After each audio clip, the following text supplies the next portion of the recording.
εδώ το μέσα πως είναι. Δεν μπορείς να εισχωρήσεις καθόλου. Ναι, ναι. Δηλαδή μαθαίνεις πώς να κλαδέψεις τώρα. Ναι, το λέει μόνο. Μαθαίνει από μόνο του, ναι. Για αυτό το λέει μετά.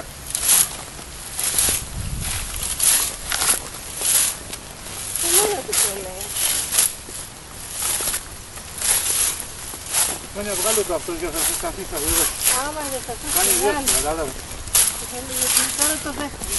Το βγάλεις καθαρίτο, θα το βγάλω.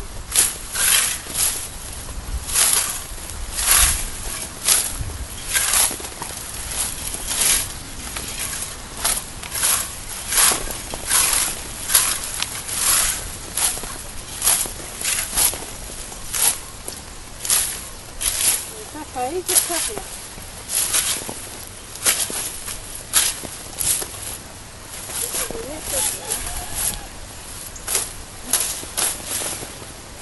Όμως ακόμα πόσα πολλά έχει ρε παιδί μου.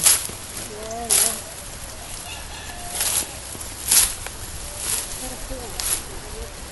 Εδώ με τα χέρια το είδα βάζει μερικά από αυτά. Γιατί είναι πάρα πολλά ματιά να μην πάνω. Και το άλλο έτσι το κάνω. Έχει πολύ πράγμα πάνω. Πώς θα το φτάνεις, κάτω με τα χέρια. Κοίτα μέσα εδώ έχει γεμάτο πράγμα.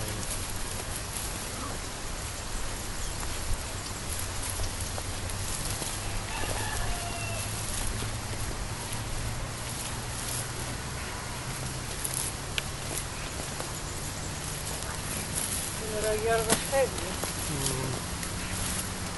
Παράδο.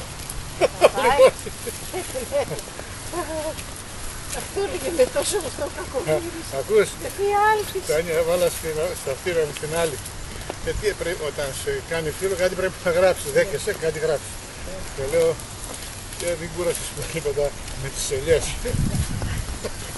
Τις γράφω και λέει αυτή, σήμερα τη γλίτωσα αλλά αύριο δεν τη γλιτώνω.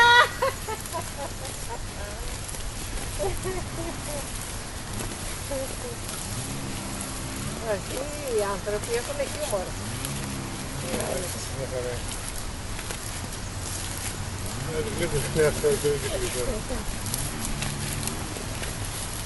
Η μάνα σηκώνεται και φεύγει, κάνει τις δουλειές της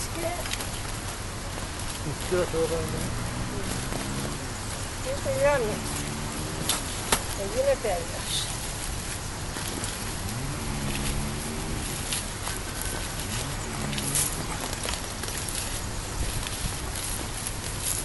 Αυτή πάω λέει στην κόρη μου. Αυτά Τάνια πρέπει να μάθα κάνα τότε, θα ήταν το καλύτερο λάδι. Ναι. Αφού λέει έτσι είναι το λάδι. Το λέγαμε Άλεξ, αλλά και δεν σ' άκουσα. Τι το λέγαμε, τι το λέγαμε. Λέγαμε να τα μαζέψουμε. Έλεγες εσύ πρέπει να μαυρίσουμε.